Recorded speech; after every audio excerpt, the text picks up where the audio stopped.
Hey everyone, I'm doing a quick overview of the contact card within Follow Up Boss, the different areas of it, what they mean, and the efficient or the effective ways to use them. So down the left side of the contact card, you're going to find what we call the information section of the contact card. This is where all of our important information regarding that specific contact is going to lie. The middle section is for communication. This is where communication happens, and this is where communication is logged. The right section is the action section of the contact. This is where plans get put into place and appointments get set.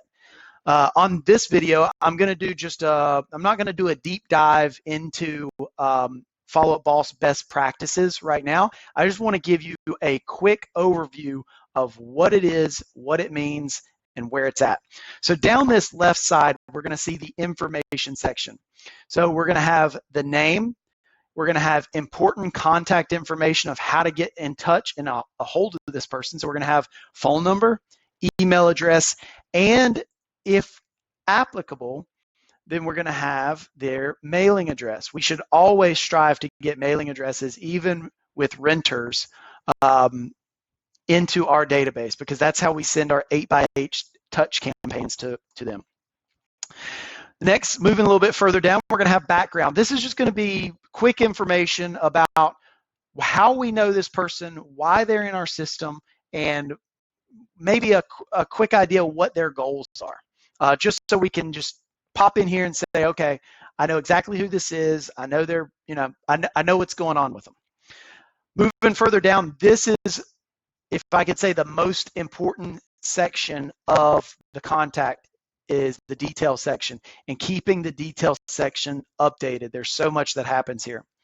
So stage, and I'll do another video doing a deeper dive into what Follow Up Boss stages are and the stages that we have set. But it's very important to have the accurate stage lined up for them. This is how we gauge their temperature and how we know where they're at in the pipeline. Moving further down, and I just collapsed the box. So moving further down is the source. This is just what it is. Where did this lead come from? Are they an internet lead? Did they come off of Facebook? In this case, this lead came, this test lead came from an open house that we held. You're going to be able to assign an agent. You can reassign an agent. If you're the agent, you can reassign it to whoever you would like. But if you're the agent, you are the main person responsible for keeping this contact card updated and accurate.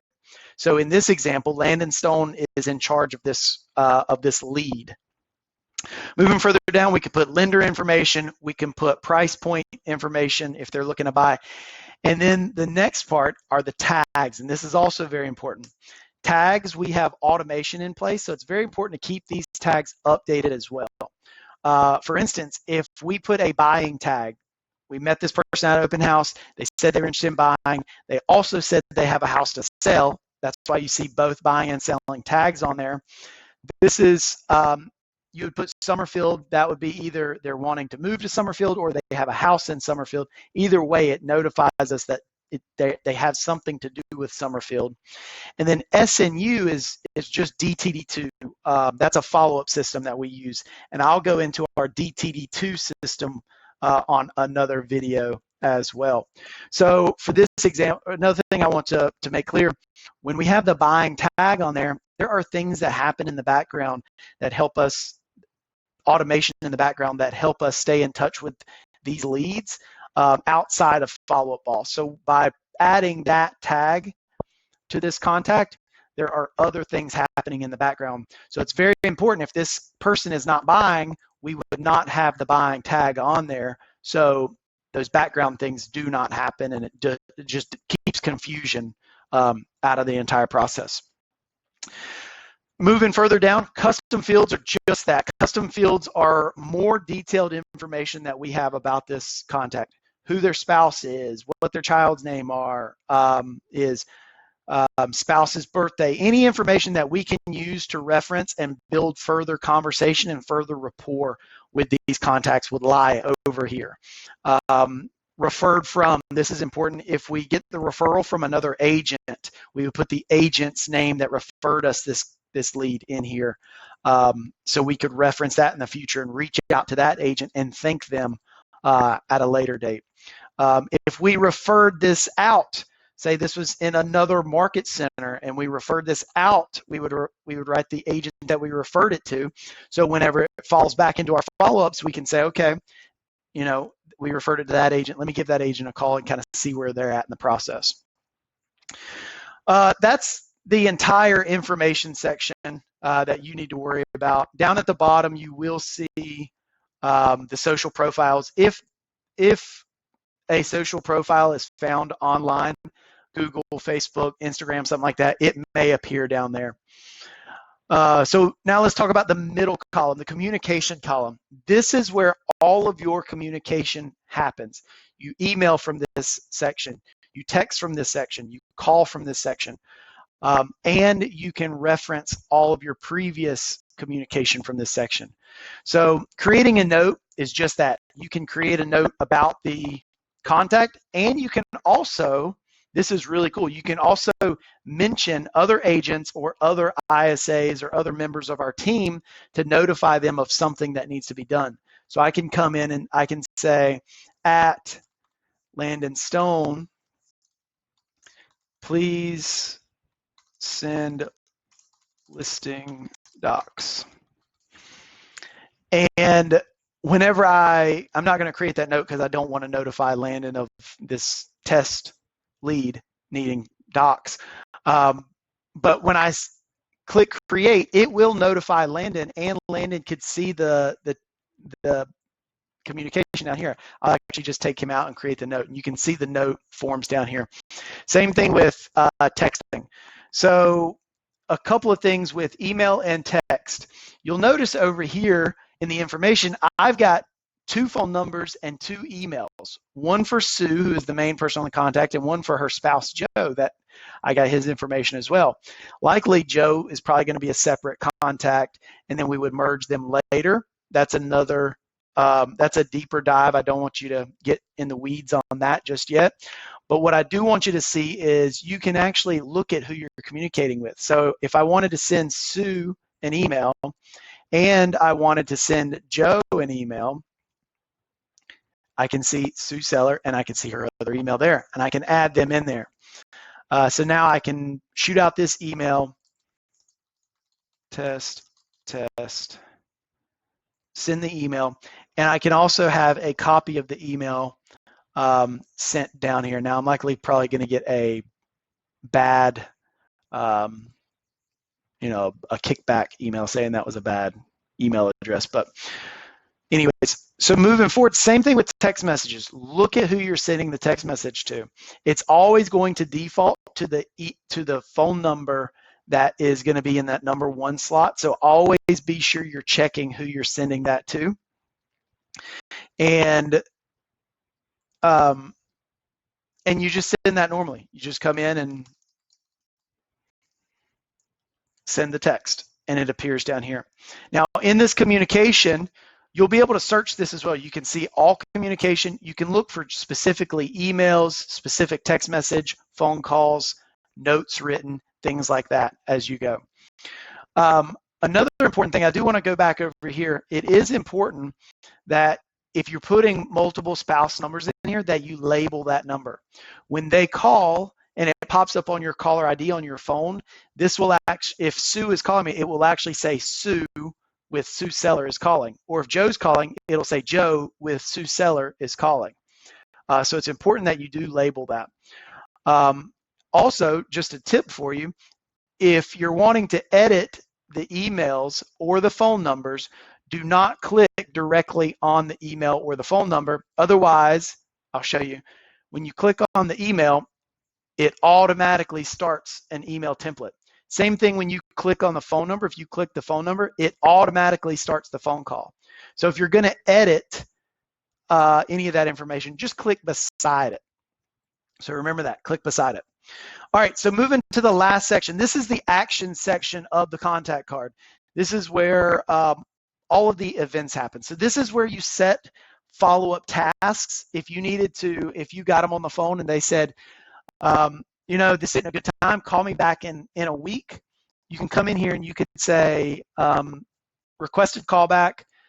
It's going to be a call, and I need to schedule it 1 week from today, so I'll schedule it for the 19th at a specific time, whatever time you want. Or you can even leave those open. You don't have to put times in there, and it'll just give you a task to follow up at some point that day. If you want to leave a quick task, so if you're rolling through a large list of follow-ups and you're just overloaded, you got stuff to do, you can do a quick follow-up. So I can hit the lightning bolt, and I can say follow up in a week, and it will automatically add the follow-up for 1 week out. Really cool.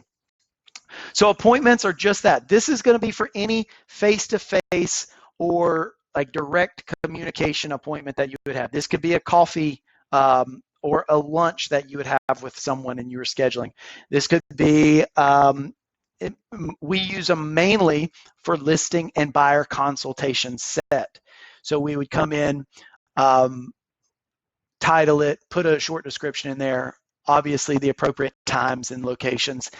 The cool thing about this is you can actually add other people to this appointment as well. So this is Sue Seller's contact, but I also want to invite another agent that's on our team. So I want to invite Ed Manning to this appointment. I'm actually going to take myself off because I'm setting this appointment for him in this example. I also want to invite someone that's not part of this contact. I'm definitely not going to do this because this will just confuse everyone that would get it. But I could actually add another person to the contact invite. Not going to send that because I don't want to confuse anyone. But then your appointment would live here. Now, Follow-Up Boss automatically syncs with your Google Calendar and your Gmail. So whenever you're sending emails straight from Gmail, it will log the email in here. And if you set an appointment in your Google Calendar, it will reflect in Follow-Up Boss, vice versa. If you set an appointment here, it will reflect on your Google Calendar. Really cool. The next section down are files. So this is a really handy area for whenever you're storing CMAs for leads, or if you've got a buyer client and they got pre-approved and you want to store their pre-approval here so you can just quickly access it, you can just drop that stuff in here. Collaborators are just that. These are the people that you want to help you follow up or communicate with this contact. So in most cases, you're going to have a member of the ISA team, so that would be myself, as a collaborator. And you could also have a member of the success team. Once we go under contract, a member of the success team would be on here as well. So they could also look at the communication notes, and everything is all in one place. Action plans. So action plans are going to be things that, this is going to be your follow-up and your drip campaign. So for this example, I've got lead buyer, Facebook lead, 10 days of pain. You would just quickly go in and start the action plan, and then it starts the chain of email drips associated with that action plan and tasks associated with it.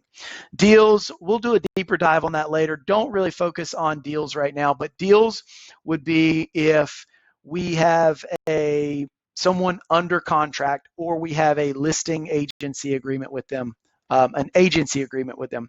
We would create a deal for them. Now that is important for helping us track the pipeline and see, how full your pipeline is, if you're needing more business or not. That helps us kind of look at your overall business plan.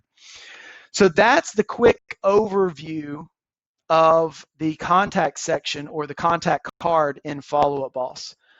Be sure to reach out and let your coach know if you've got any more specific questions, and be on the lookout for other videos, more deeper diving videos on these specific sections as well.